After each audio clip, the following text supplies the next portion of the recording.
Hello everyone, today I have with me the Apollo Go Stellar Edition 2026 and we're going to be doing the setup guide. With me I have the beta edition, so that's why it's a little bit rough, but nonetheless the final one is going to include the same accessory in the box and it's going to be the same setup process, so let's go. Firstly, in the box there's going to be the charger. So pretty straightforward. This charger is a little bit different than what we have usually. It's a 3-pin charger. Because of the new UL certifications, they're requesting to have this kind of chargers. So that's the new one. There's going to be this bag as well. Inside there's going to be a Quadlock sticker that you can mount on your phone case to be able to lock it on the headset. There's going to be a little Allen set like this to be able to set up the scooter and maintain it in the future. There's going to be little NFC cards like this. There's 2 of them. And lastly, there's going to be the manual of the scooter. We always recommend to go through the manual first to make sure that you know everything about your scooter. And it's also going to tell you how to maintain it over time. All right, so the first step is to unfold the scooter. So I'm going to make sure the latch here is loose and open. And I'm going to unfold the stem like this. I'm going to go lock it in place. I'm going to put the safety first here and then close the latch. And you want to make sure, you know, there's a good tension on it, like this. It should be a little bit hard to close, but not too much. You should be able to do it with one strong hand. Then I'm going to put the headset inside the stem. So as we always recommend, on this one, the wire is a bit long because it's a beta unit, but shove the wire in the headset first, like this. So you're ensuring that it's not going to get pinched. All that being said, we did create more space inside. So even if you don't do that, it shouldn't get pinched. But you see, there is no restriction. It should go in easy like this, and the holes should be aligned. All right, the next step is to put the 6 screws holding the headset to the stem. And to do this, I'm gonna take the 3mm Allen key, and I'm gonna go put every screws in, but not tighten them, because we want to be sure everything is aligned. I'm gonna put this one, and you can see it's still very loose. And these screws are special. There's no thread at the beginning to be sure you center them properly. So it's going to be hard to cross-thread it. We say to do this because often we see people tightening one screw and then it's going to shift the headset and the other holes are not going to be aligned. Take your time to do this. It's pretty much the only step of the setup guide, so it's worth doing it properly. So now all my screws are in, so I can go ahead and tighten all of them. And I like to do the same thing as we do in mechanic. You do the opposite screw, a star pattern when it's a wheel. Make sure the Allen is fully seated in the head of the screw to not strip them. All right, so now all the screws are in, the headset is tight, the folding mechanism closed and opened properly, the safety latch is on the side, so I'm pretty much ready to go. Now I'm gonna turn it on like this, and if I want, I can add the NFC card. Important thing to note, if you do add the NFC card by pressing 6 times on the power button, it's gonna say AD for add. You put it over the Quadlock, now it's added. But next time you turn on the scooter, it's going to be asking for this NFC card with the P on the display. So it's important for you to know, do I really want to do this every time? Or you can also just use the mobile app to lock it and unlock it the same way. You can lock it with this one, unlock it with the app. You can lock it with the app and unlock it with this one. If it's already registered, obviously.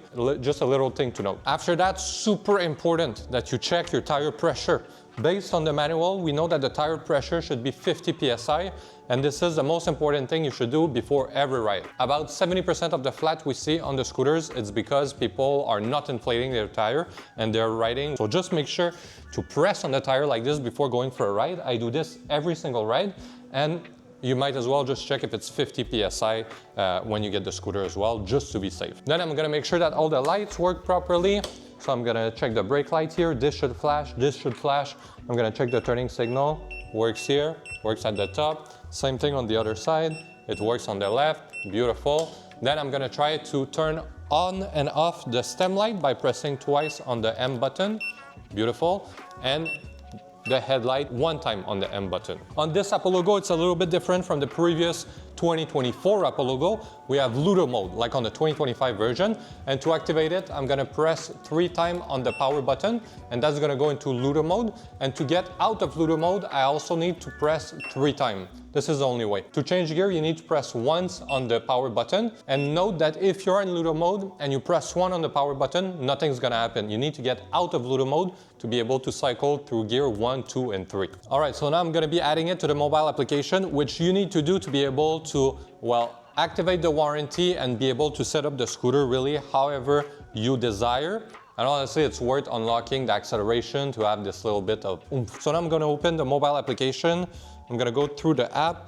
This scooter is already registered, but if you want to register a new one, I'm gonna disconnect from this one. You would open the hamburger menu, you would click on add a scooter, and it's gonna appear here. It's gonna be as the Apollo Go Stellar, like this.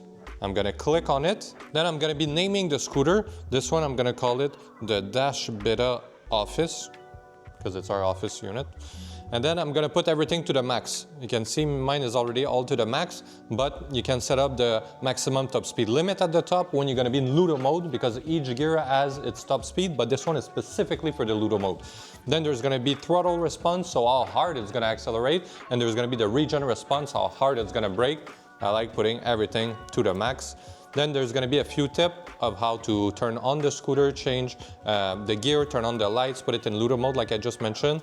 And then you can click on Let's Start. So now the scooter is added and I have control over everything. Here I can turn on and off the stem light, same thing with the headlight, and all of this can be customized in the setting, what I want to see actually in the quick little menu like this. We recommend to record your ride. This way, we're gonna be able to see all the sensors, and you're gonna be able to see all the sensors of your scooter and see if you're overheating the motor, the controller, how much current you're drawing. You're really a ton of insight that can, after that, be used to have a better range prediction. So you can see at the bottom here, we have the battery percentage, but we have the remaining range as well. And this is based on hundreds of thousands of rides that we analyze the data to have the most precise range estimate based on your weight, your location, the weather, a ton of things, which brings me to the other point. You can go into My Account, and here you're gonna be able to select your weight as well, which we also recommend to do, again, to give you the most precise range estimate we can. And the last thing, when you record your ride, you're now part of the leaderboard. So that's pretty cool because you can see around you who's doing other rides and how you compare against them. So for me, for example, I can select the whole country. Last month, well, I was position number almost 400, and the first one had 2,200 points, while for me, I only had 90. And this is based on mileage that you're gonna do. And you're gonna see there's really a ton of things you can do in the mobile application. Apollo has the best mobile application for electric scooters on the entire market. So please try it, and if you have any feedback, let us know.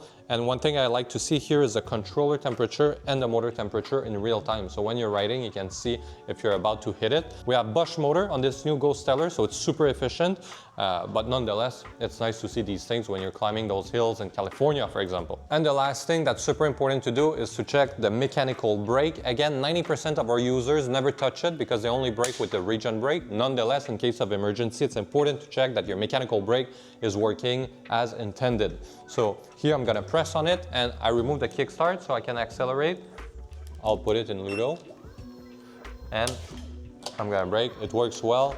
So also we recommend to put it on the ground really and to put a little bit of force on it to be sure it's braking as it should, and it is. So the last thing that needs to be done is charging the scooter to 100% to really balance the entire battery before we use it. Once the scooter is charged, before I take it for a ride, I would install the Quadlock sticker on my phone case, or already get a Quadlock phone case to be able to mount the phone on it. So there you have it. As you can see, the setup of this scooter is easier than ever. Really only 6 screws and the rest is pretty much software based. Let us know down in the comment below if you have any other question, and we're super excited for all of you to try this new beast, and I'll see you in the next video.